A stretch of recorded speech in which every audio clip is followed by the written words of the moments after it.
एक बार की बात है, एक छोटे से गांव में एक गरीब किसान रहता था। वह हर दिन कड़ी मेहनत करता था, लेकिन वह कभी आगे नहीं बढ़ पा रहा था। उसकी फसलें अक्सर खराब कीटों या खराब मौसम के कारण नष्ट हो जाती थी और वह मुश्किल से अपने परिवार का भरण पोषण कर पाता था। एक दिन किसान अपने खेत में काम कर रहा था। तभी उसकी नज़र एक अजीब बुढ़िया पर पड़ी। उसके सफ़ेद कपड़े पहने हुए थे और लंबी सफ़ेद बाल थी। किसान ने उस बूढ़ी के पास जाकर कहा, आप यहाँ क्या कर रही हैं? बुढ़िया ने कहा, मैं एक परी हूँ और मैं आपकी मदद करने आई हूँ। किसान को संदेह था, लेकिन वह हताश भी था। उस किसान ने पूछा, आप मेरे लिए क्या कर सकते हैं?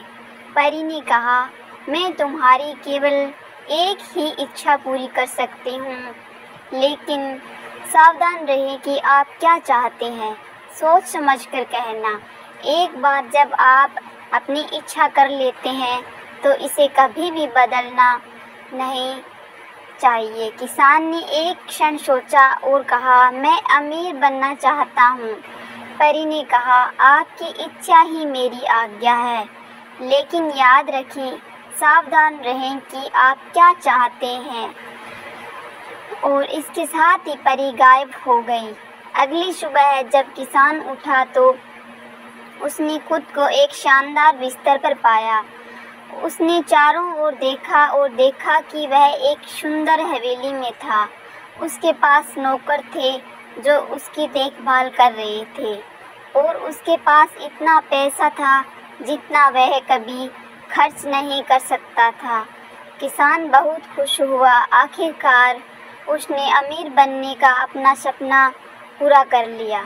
लेकिन जैसे जैसे दिन बीतते गए, उसे एहसास हो गया कि उसकी इच्छा से उसे खुशी नहीं मिली। उसे लगातार अपनी संपत्ति खोने की चिंता सताती रहती थी और वह हमेशा अपनी तुलना दूसरे लोगों से करता रहता था जो उससे भी ज़्यादा अमीर थे। एक दिन किसान जंगल से गुजर रहा था, तब उसे फिर से बुढ़िया मिली। किसान ने कहा, मुझसे गलती हो गई है, मैं अमीर बनकर खुश नहीं हूँ।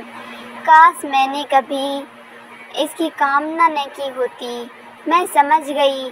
परी ने कहा, मैं आपकी इच्छा वापस ले सकती हूँ, लेकिन आपको पहले जो आपके पास है उसमें खुश रहना सीखना होगा। किसान ने एक पल के लिए इस बारे में सोचा। उन्होंने कहा, मैं कोशिश करने को तैयार हूँ। और इसके साथ ही परी ने किसान की इच्छा वापस ले ली। किसान एक किसान के रूप में अपने साधारण जीवन में लौट आया, लेकिन इस बार वह वास्तव में खुश था। उसके पास जो कुछ था उसके लिए वह आभारी था और वह अब दूसरों से ईर्ष्या नहीं करता था। इस कहानी से ये शिक्षा मिलती है कि आपके पास जो है उसमें ही संतुष्ट और खुश रहना सीखो। पैसे से खुशियाँ नहीं खरीदी जा सकती और अक्सर वे लोग ही सबसे ज़्यादा खुश होते हैं जिनके पास सबसे कम पैसा होता है। धन्यवाद।